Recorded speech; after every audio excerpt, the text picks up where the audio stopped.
Saludos a todos ustedes en el nombre de nuestro Señor Cristo Jesús, que representa todas las intenciones y deseos para cada uno de nosotros como seres humanos y nos invita a vivir a una vida en el patrón de Jesús, el Cristo. Yo les pido a ustedes que sigamos en oración unos por otros y nos apoyemos y nos respaldemos de esta manera. Este domingo, abril 2 del 23, hacemos memoria de la entrada triunfal de Jesús a Jerusalén. Pero hay muchas cosas que debemos de reflexionar para provecho de nuestra convicción como cristianos y la realización, como dice la Escritura, en varios pasajes bíblicos del Nuevo Testamento, de que tengamos una fe con entendimiento. Yo les voy a pedir a ustedes que ahora, entonces, vengamos a la Escritura, al capítulo 1 de Efesios y el capítulo 3 son solamente, en esencia, dos versículos. Nuestra reflexión va a ser en Juan capítulo 15, versículos del 9 al 12, pero empezamos también a reflexionar del versículo 1 al versículo 8. Yo les pido a ustedes que por lo pronto vayamos a Efesios y veamos lo que nos dice sobre lo que hemos ahora dicho. En Efesios 1, versículo 17, la primera escritura que se circulaba en el primer siglo, inmediatamente después de la crucifixión y la resurrección,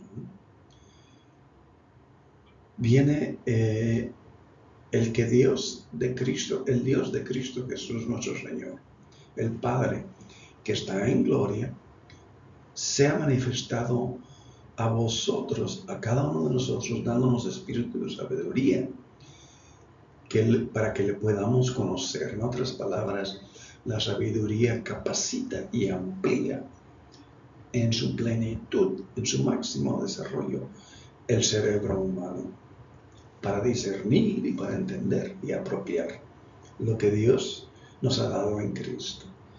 Efesios 3:18, que sean capaces de comprender, y ahí está en estas palabras una fe con entendimiento. Con todos los creyentes podamos ser capaces de comprender cuán ancho y cuán largo, cuán alto y profundo. En una palabra, que conozcan este amor de Cristo que supera a todo conocimiento. Es lo que significa esta última palabra, conocimiento. En un análisis de la última semana de la vida de Jesús, que es en lo que estamos entrando en este domingo que celebramos la entrada triunfal, o sea, el domingo de Palmas. Dos eruditos bíblicos, Domenico Crossan y Marcos Borg, B-O-R-G, presentan el Domingo de Ramos un cuadro más completo de lo que tradicionalmente nosotros nos imaginamos. Y ellos, eruditos bíblicos que se han dedicado su vida por completo en el Jesús histórico y el significado de los evangelios en la vida de Jesús, presentan dos entradas triunfales en Jerusalén en el momento del principio de la primera semana. La primera entrada, y esto es por el lado oeste, cerca del mar, procediendo de Cesarea Marítima, un puerto, y viniendo de este puerto a Jerusalén, presenta al gobernador romano Poncio Pilato, conduciendo los soldados romanos a esta ciudad de Jerusalén y simbolizando la fuerza militar y además de eso el poder imperial romano. Y juntamente con esto, ese significado, al marchar todo eso de cientos y cientos de soldados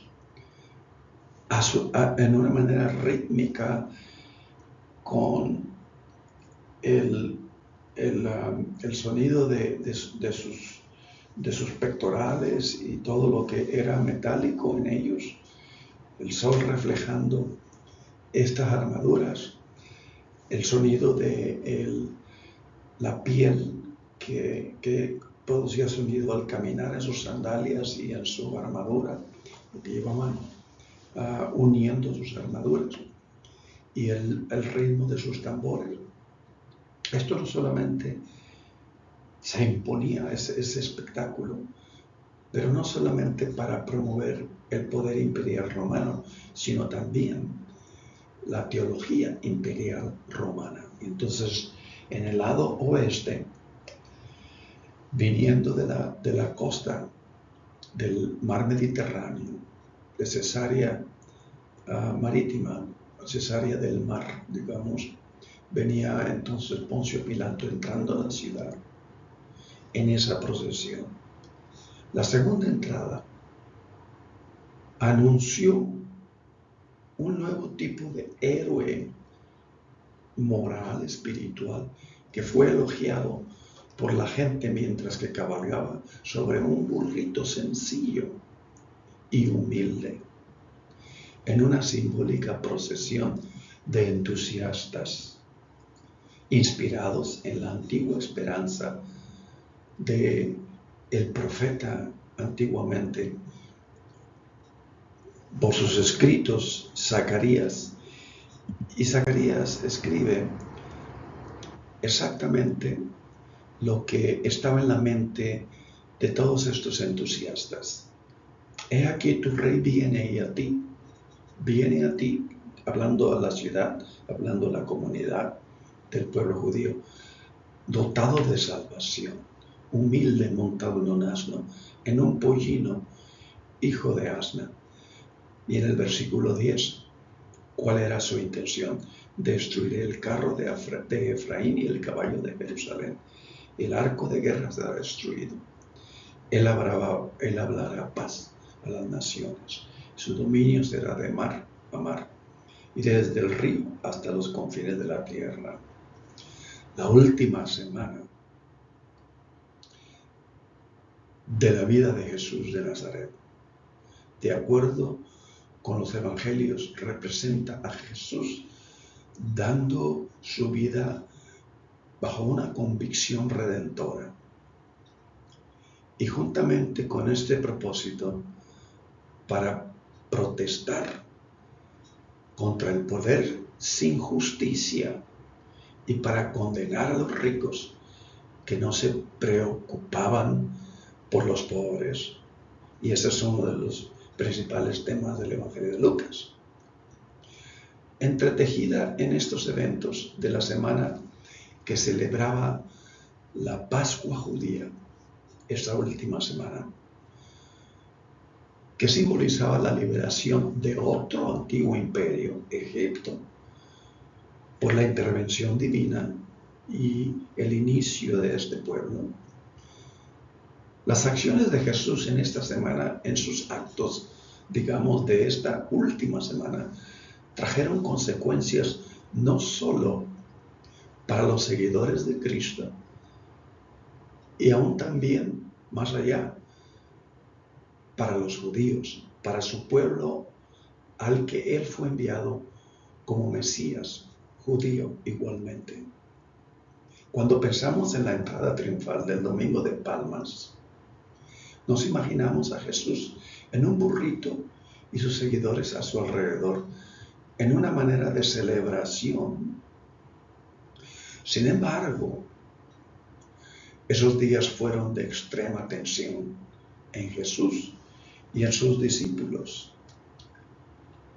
En los eventos de esta semana, de su entrada triunfal, cómo empieza y cómo se inicia, se encuentran muy centrales los principales dos eventos, que es la limpieza del templo y la última cena.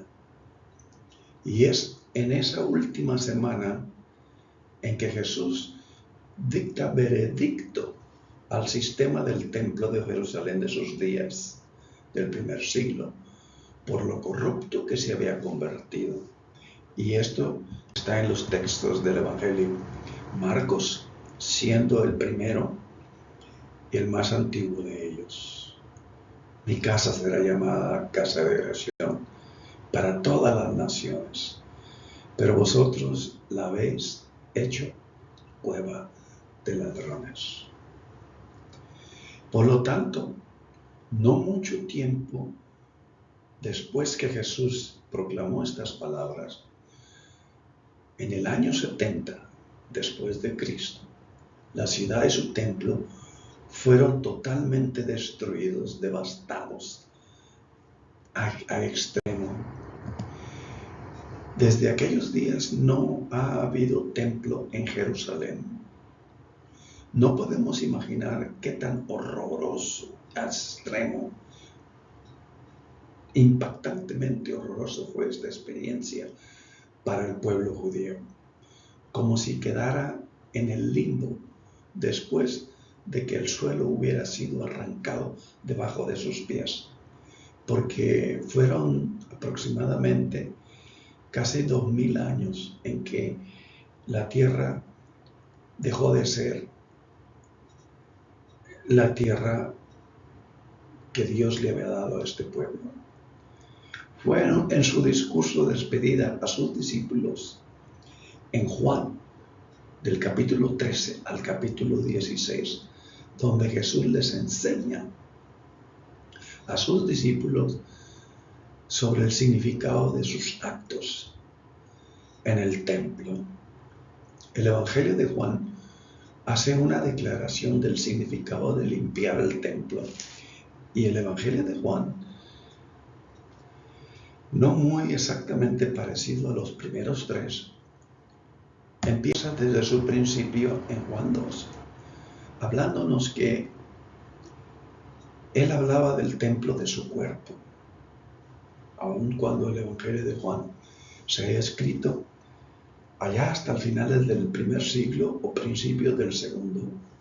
En las narraciones de la última cena de Jesús con sus discípulos, no solo nos encontramos con el Jesús histórico, sino también con un Jesús nuevo que nos promete y nos invita a seguirlo. Veamos un poquito a través de la ventana del Evangelio de Juan. En el capítulo 8, si ustedes quieren ir, podemos hacerlo. En el capítulo 8 de Juan, en los versículos finales de este capítulo, hay una intensa discusión, pues, a través de este capítulo, por decir así, con los judíos que le escuchan a Jesús y escuchaban sus enseñanzas. Y en medio de esta discusión, Jesús hace una declaración que tenemos que examinar un poquito más detenidamente, al rechazar la interpretación de los judíos que le acusaban que él se glorificaba a sí mismo. Este enfrentamiento tuvo lugar en el templo, y en el capítulo 8, versículo 54, si ustedes lo ven juntamente conmigo, Jesús responde y les dice: yo no me glorifico a mí mismo, mi gloria nada es, si es así, si así fuera, mi Padre es el que me glorifica, el que vosotros decís que es vuestro Dios. En el capítulo 12 es cuando Juan hace esta aclaración, pero las palabras que Jesús les dice hace una afirmación muy significativa sobre su relación con Dios. En el versículo 51, si ustedes observan, de cierto, o en verdad os digo, esto es el principio de lo que Jesús empieza a explicar. Y comienzan la palabra de Jesús con las señales como una llamada de atención, como antes lo hemos dicho, como una introducción de una nueva enseñanza. En este caso, Él es la enseñanza culminante de este debate de todo el capítulo 8. Y el núcleo de los pronunciamientos de Jesús reside en el dicho absoluto de sus palabras, de yo soy. Vean ustedes el versículo 58. Jesús les dijo, de cierto os digo, antes que Abraham fuese, yo soy. Y esto, ego eimi, yo soy, en el griego, se usa en dos maneras en este versículo, de acuerdo a las palabras de lo que Jesús dice. El contraste entre era o soy recuerda los versículos iniciales del prólogo de este capítulo, de este Evangelio de Juan. Y ustedes ven, en el principio era el verbo, y el verbo era con Dios, y el verbo era Dios. Este era en el principio con Dios, y todas las cosas por Él fueron hechas. Y sin Él nada de lo que ha sido hecho fue hecho. En el griego, en archei, en hologos, kai hologos, postosteo, que quiere decir, esta era la existencia que trasciende la existencia humana, la afirmación de la preexistencia de la palabra, el verbo. Y nosotros hemos hecho explicación sobre esto basados en Proverbios capítulo 8. Ustedes lo pueden leer detenidamente. Y naturalmente en Juan capítulo 12, versículo 16, como en su pantalla lo dice. Juan afirma muy claramente que las ideas de la comunidad acerca de Jesús cambiaron desde la vida de Jesús terrenal, su ministerio terrenal, y describe este desarrollo como la obra del Espíritu Santo. En el capítulo 12, versículo 16, que les explica Jesús a los discípulos en el capítulo 16, la obra del Espíritu Santo vendrá y os guiará a toda verdad, les recordará todo lo que les he dicho, pero con sabiduría e inteligencia. Por lo tanto, Juan presenta la creencia cristiana de que en Jesús Dios entró a la historia humana para salvar a los seres humanos, para cambiar la dirección en la que la humanidad estaba yendo. Y esta es la creencia que está encarnada en el simbolismo y en las paradojas de este Evangelio de Juan.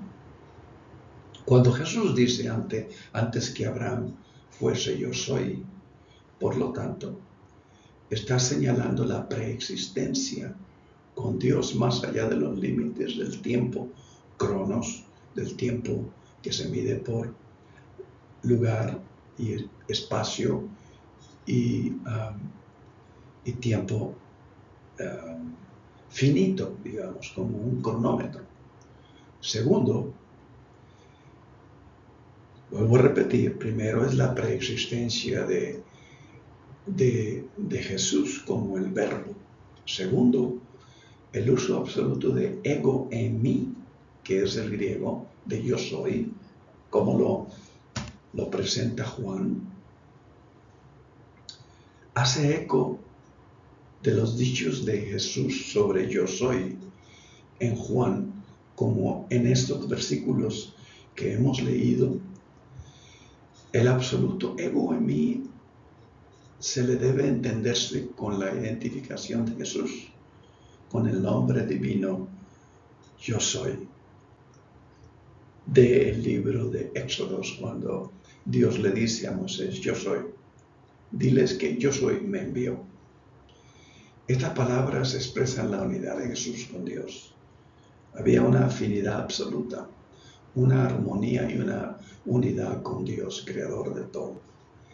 Y reafirman otra declaración en las narraciones con el prólogo. Entonces, en los evangelios hay dos declaraciones de Jesús. Y ustedes verán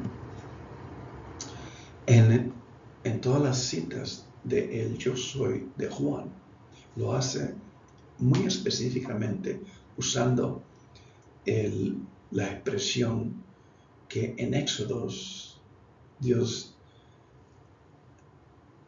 usa para hablar con Moisés, cuando Moisés le pregunta, ¿quién diré que me ha enviado cuando llegue a Egipto? Él le dice, Yo soy.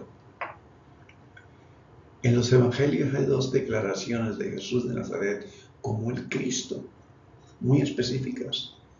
Una es en Juan, capítulo 8, ¿verdad? Y la otra es en Mateo 11. Como ustedes se darán cuenta, antes que Abraham fuese, yo soy. Esa es una. Mateo 11, cuando habla del ministerio de Juan el Bautista y su ministerio. Pero al final hace una declaración en relación a lo que antes les había dicho.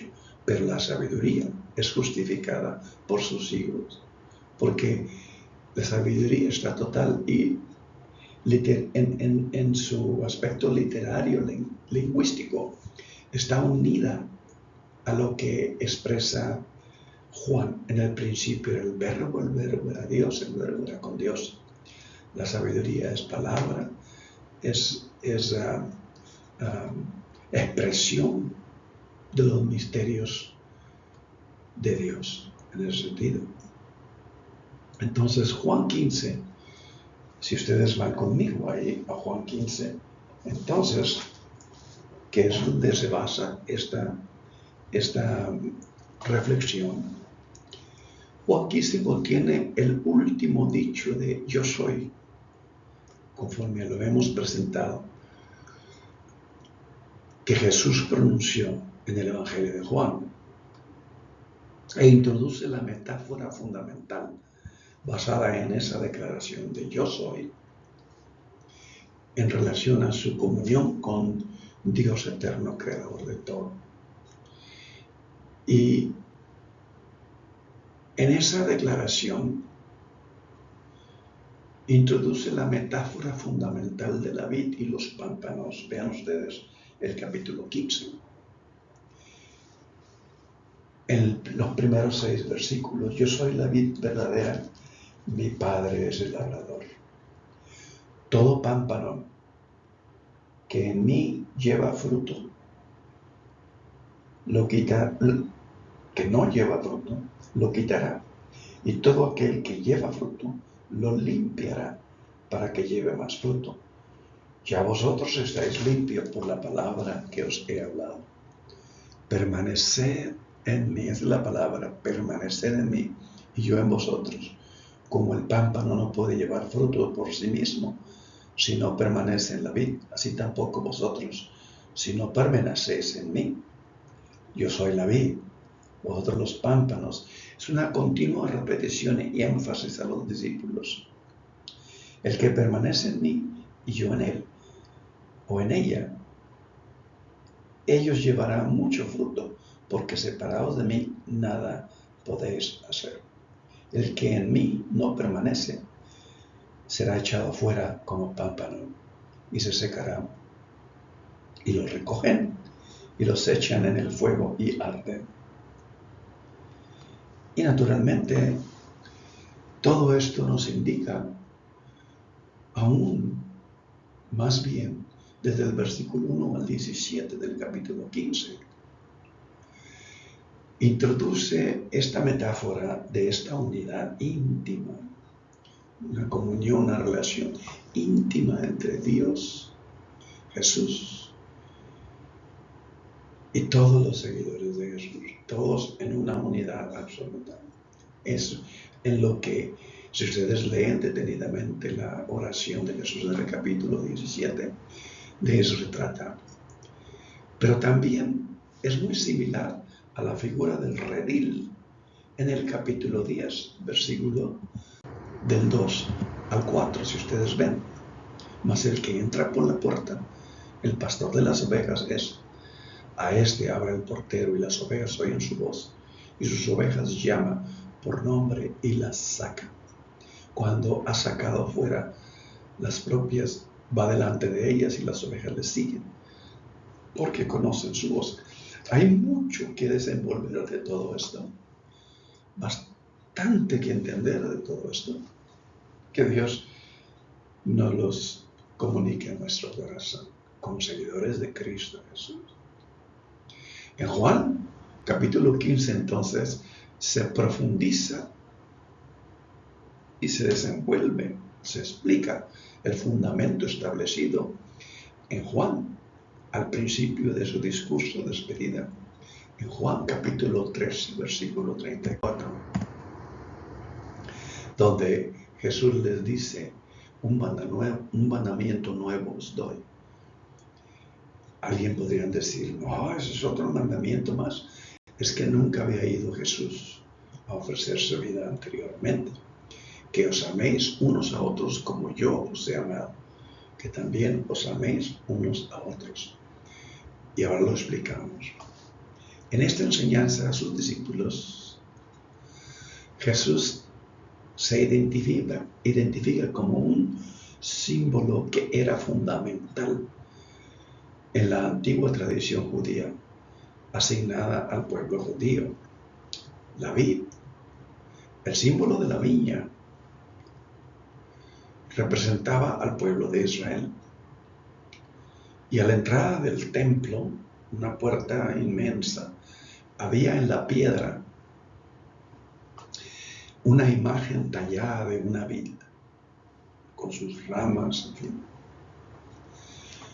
Isaías capítulo 5, ustedes pueden ir para allá después, en los versículos del 1 al 7, habla de la viña como símbolo del pueblo de Dios. Y al igual, en lo que Isaías describe, Dios es el labrador de esta viña. En el Antiguo Testamento o en la Biblia judía, la Biblia hebrea, Dios es quien cultiva la viña, el viticultor, digamos, pero también quien la remueve si es infiel. Es como algunas escrituras lo revelan, por ejemplo, el Salmo 80. Isaías, Jeremías, Ezequiel y algunos otros profetas lo afirman. Entonces, tenemos nosotros que en Marcos 11, tomando como fundamento el Evangelio de Marcos, capítulo 11, el Evangelio más antiguo, presenta la narración de la entrada de Jesús a Jerusalén en el capítulo 11, pues, como hemos dicho, y cómo se entendía en los años después de la crucifixión entre los seguidores de Jesús el Cristo. Y esto alrededor del año 70, después, en el año 70, lo escribe entonces el Evangelio, es publicado como las Buenas Nuevas, que se titula el Evangelio de Marcos. Y se considera a Marcos como un compañero del apóstol Pedro, aunque tiene también bastante influencia del apóstol Pablo. Y ustedes recordarán, el apóstol Pablo fue el primero que escribió el principio del Nuevo Testamento, porque no había evangelios antes del año 50, sino hasta el 70, pero en el año 50 el apóstol Pablo empieza a escribir sus cartas. Juntamente con la limpieza del templo, Marcos narra el incidente de la higuera estéril en los versículos 12 y 14. Veamos cómo Marcos lo desarrolla. Si ustedes lo notan, la entrada triunfal, al principio del capítulo 11, la higuera estéril, la segunda purificación del templo por Jesús. Y estos actos tienen un significado más allá de lo que aparentemente se ha entendido. Esto es muy simbólico para Juan, que vino bastante después, algunas décadas, posiblemente hasta el principio del segundo siglo. Porque en el del capítulo 13 al 17, el Evangelio de Juan declara que la presencia de Dios viene a estar presente en la comunidad. Dios viene a tener una comunión muy real en su pueblo. Y en el año 70, el templo deja de ser de cal y ladrillo. Y literalmente, desde el año 70 hacia adelante, viene una total y completa transformación aún en la historia del pueblo judío. La narración del Evangelio de Juan no incluye los eventos de la limpieza del templo, pero declara los conflictos de Jesús con las autoridades del templo en su principio, como lo dijo en el capítulo 1, versículo 11 del Evangelio de Juan. A los suyos vino y los suyos no lo recibieron. En sus declaraciones de yo soy, en Juan 15, que es la última declaración de Jesús de Nazaret del Cristo, yo soy la vid verdadera, la última declaración de todas. Y en sus declaraciones, uno deberá entender estas afirmaciones del versículo 1 y el versículo 5 que enfatizan la conexión con los predicados adicionales que le siguen. Vean ustedes, en el versículo 1, la autoidentificación de Jesús descansa en el contexto de la relación con Dios. Yo soy la vid verdadera y mi Padre es el labrador. Y en el versículo 5, en el contexto de su relación con todos los que le siguen. El que permanece en mí y yo en él, este lleva mucho fruto, porque separados de mí nada podéis hacer. Y en ese sentido, nosotros vemos que cuando Jesús habla de sí mismo como la vid, si ustedes reflexionan aún más detenidamente en el Evangelio de Juan capítulo 15, cuando Jesús habla de la vid como sí mismo, su palabra no solo revela a Jesús mismo, sino que también revela la interrelación de Dios. Jesús y la comunidad de la vida de fe. Un triángulo, digamos, no una relación que se mueve horizontalmente, sino una relación que se mueve con mucha vida entre Dios creador de todo lo que existe, Jesús, el Cristo, el ungido, y la comunidad de fe. Y todos los tres elementos, labrador, vid y pámpanos, son esenciales para que haya fruto. Y la repetición de la declaración, yo soy, en los versículos 1 y los versículos 5, ¿ven? Yo soy la vid. Y en el versículo 5, yo soy la vid, nuevamente. Esta declaración coloca a Jesús en posición intermedia entre Dios y la comunidad de creyentes. Para la palabra que se usa, podar en la raíz del griego, significa también limpiar.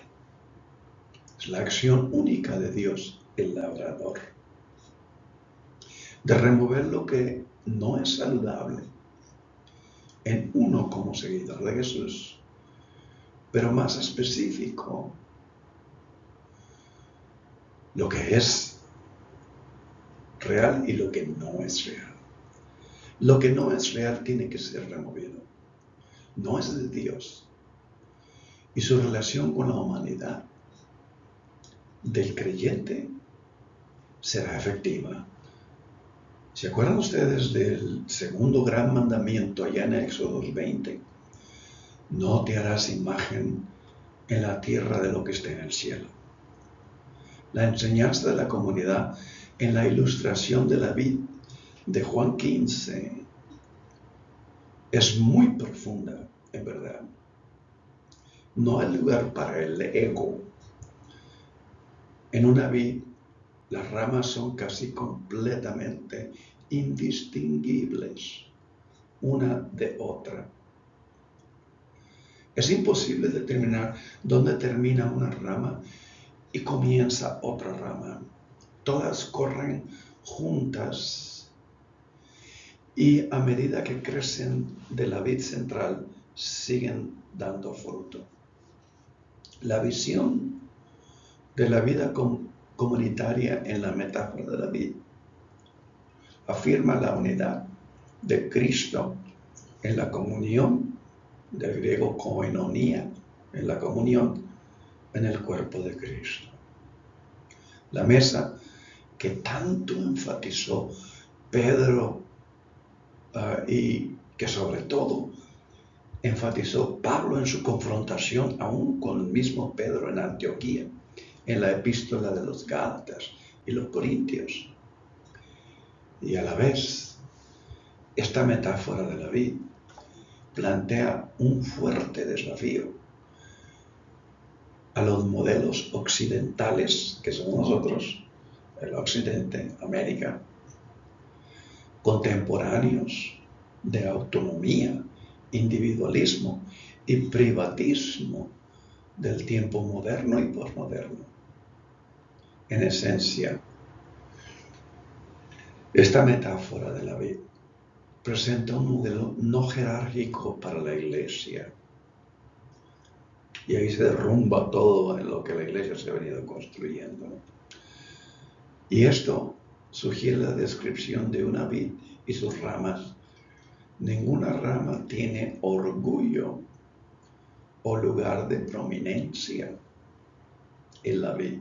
Ninguna rama puede reclamar precedencia o privilegio sobre alguna otra rama, como Jesús lo indica en su enseñanza en el capítulo 13, cuando les dice, en verdad os digo.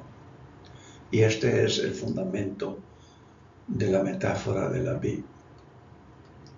La única diferencia entre los pámpanos es el fruto. Y quien determina esto es el labrador, que es Dios. Y por lo tanto, quien también poda y corta las ramas. Todos los pámpanos son iguales ante Dios. Y no hay una posición, vuelvo a repetir, no hay una posición ni rango mayor entre los pámpanos. La distinción principal de la comunidad, representada en la vid, en el Evangelio de Juan capítulo 15, no se encuentran las características de cada miembro, ni aun los dones de cada uno de esos miembros. Todos nosotros que ahora seguimos a Cristo.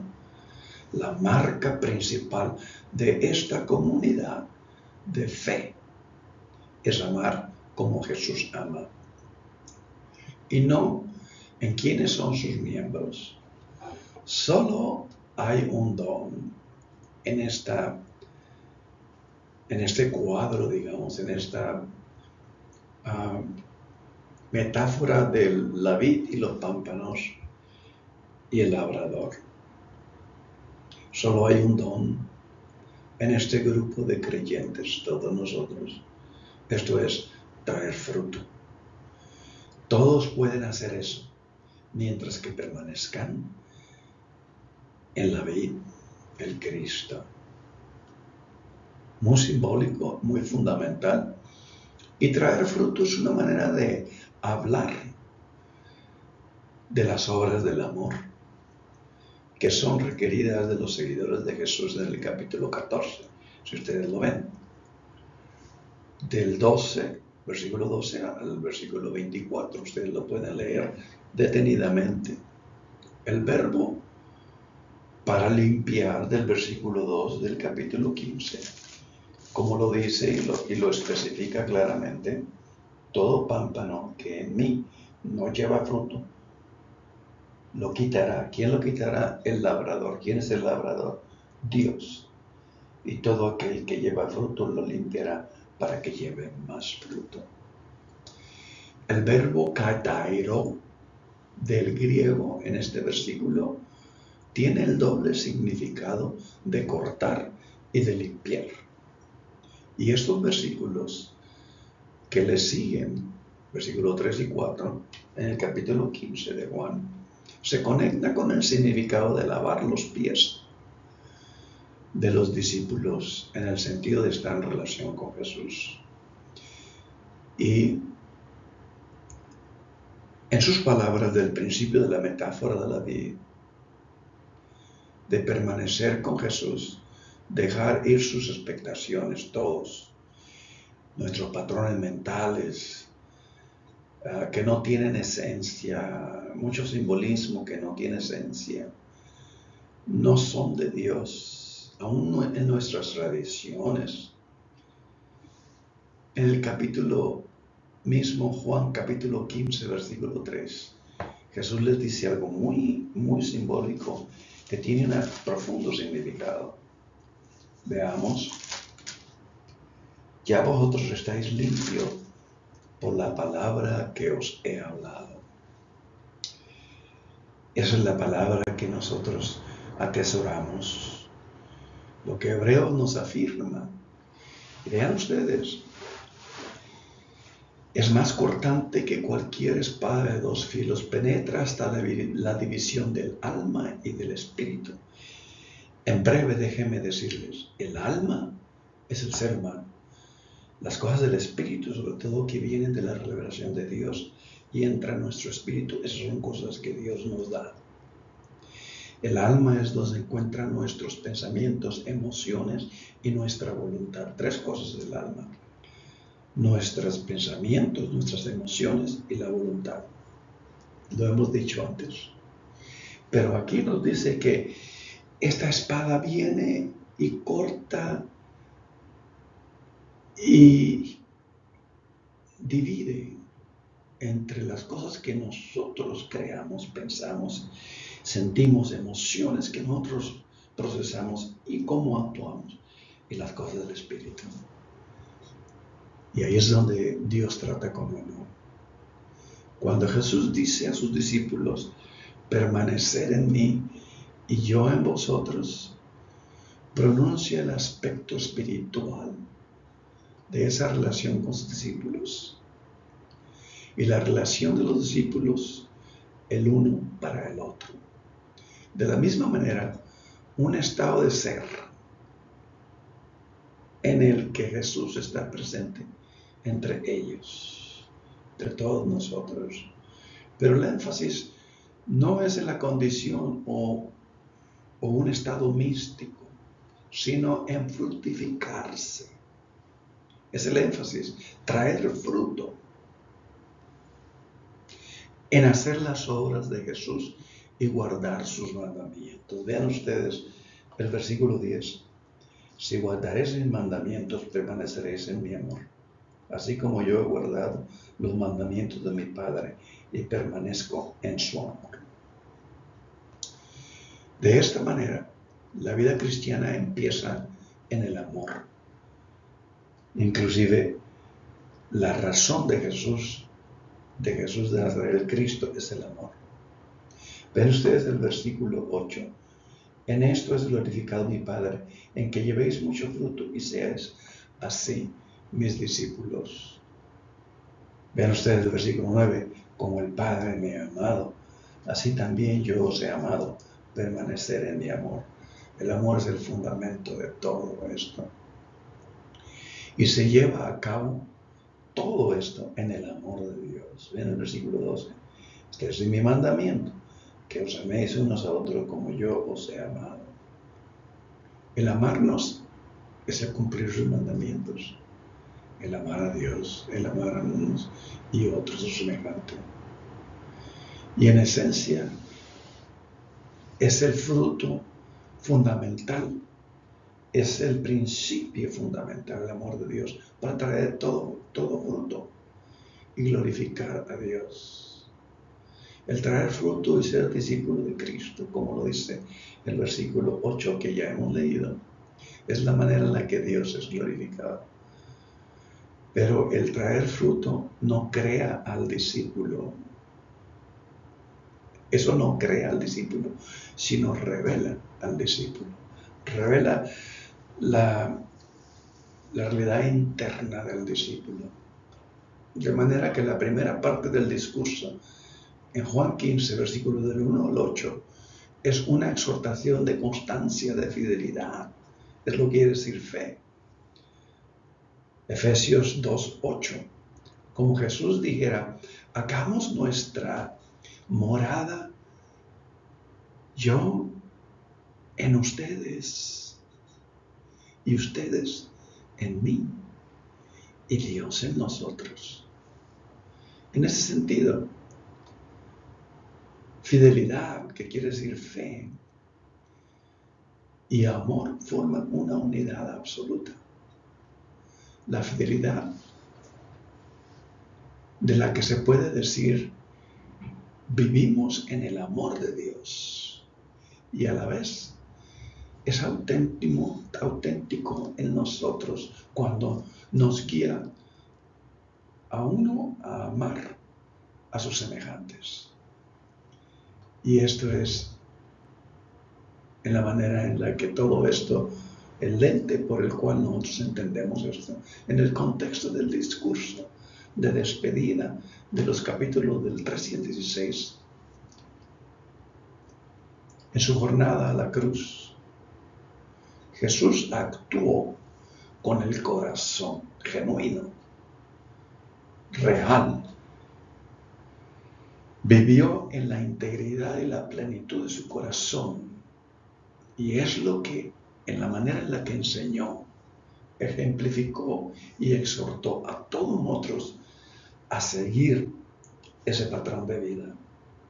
En la reflexión del texto de los evangelios para hoy, en Juan capítulo 15, y en su discurso de despedida de Jesús a sus discípulos, no solo nos encontramos con el Jesús histórico en su última cena, sino que nos encontramos con un Jesús nuevo que nos promete y nos invita a seguirle.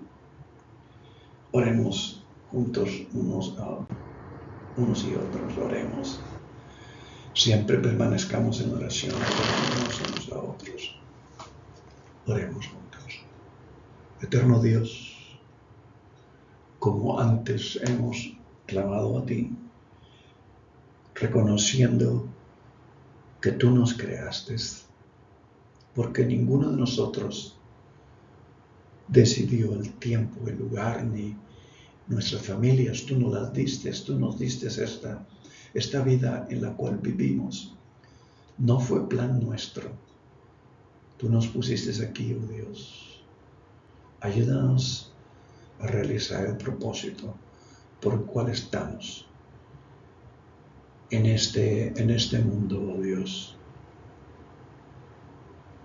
Que en nosotros tú seas real y se realice, también se cumpla todos tus propósitos de acuerdo a tu santa voluntad para cada uno de nosotros. Entendemos, oh Dios, que tú no tienes acepción de personas, que todos nosotros estamos en tu presencia, vivimos en tu presencia. No hay lugar donde tú no estás. Lo único que rogamos es, haznos más conscientes de que tú estás aquí presente, oh Dios, donde quiera que estemos. Y ayúdanos a conectar nuestro corazón al tuyo, como Jesús nos enseñó, como Jesús nos mostró. Y de esta manera, oh Dios, glorificarte en todo. Que tu sanidad en tu presencia, tu sanidad, sabiduría, restauración, firmeza y plena salud fluya en nosotros, hacia otros, en nuestras relaciones, en todo lo que hagamos. Tu nombre siempre, oh Dios, sea glorificado. Ayúdanos, oh Dios, a estar plenamente conscientes de la razón por la cual vivimos en esto. Todo lo oramos, lo pedimos y lo esperamos en Cristo Jesús. Gracias, oh Dios. Amén. Que Dios les bendiga siempre abundantemente. Que la paz sea una realización plena y que sus vidas más y más sean formadas en Cristo Jesús. Que Dios les bendiga. Estaremos nuevamente juntos. Amén.